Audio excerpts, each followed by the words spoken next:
যে প্রচণ্ড গরম পড়েছে তাতে ঠান্ডা ঠান্ডা জুসের কোনো বিকল্প নেই। তো আমও প্রচুর পরিমাণে পাকা শুরু হয়েছে, আর আমাদের গ্রামের বাসা থেকে অনেক আম পাঠিয়েছে। আর আম দিয়ে আজকে বানাবো আমের ঠান্ডা ঠান্ডা পাকা আমের জুস। আর বাচ্চাদেরও খুব পছন্দ, এভাবে একবার বানিয়ে বাচ্চাদের দিয়ে দেখুন, তারা খুব পছন্দ করে খাবে।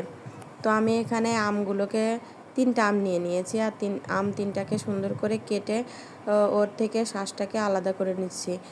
আলাদা করে ব্লেন্ড করার জন্য একটা বাটিতে নিয়ে নিচ্ছি। তো এই দেখুন আমি শাঁসটাকে এখন আলাদা করে নিলাম, নিয়ে এখন দিয়ে দিব ব্লেন্ডার জগে ব্লেন্ড করতে। এই যে এই 3টা আম একসাথে এখন আলাদা করে নিয়ে ব্লেন্ডার জগে দিয়ে দিচ্ছি ব্লেন্ড করতে। তো আমি এখানে দিয়ে দিচ্ছি খানিকটা গুঁড়ো দুধ, আপনারা চাইলে লিকুইড দুধও দিতে পারেন। তো আমার ঘরে লিকুইড দুধ ছিল না, আমি গুঁড়ো দুধটা দিলাম, আর একটু চিনি দিয়ে দিয়েছি, আর ফ্রিজের ঠান্ডা জল দিয়ে এখন ভালো করে ব্লেন্ড করে নিচ্ছি। আমি একটু অন্যরকম স্বাদের জন্য দিয়ে দিব হালকা একটু বিট লবণ, আপনারা চাইলে দিতেও পারেন, না দিতেও পারেন। তো আমি একটু বিট লবণ দিয়ে এখন এই যে আমের শরবতটাকে পরিবেশন করছি।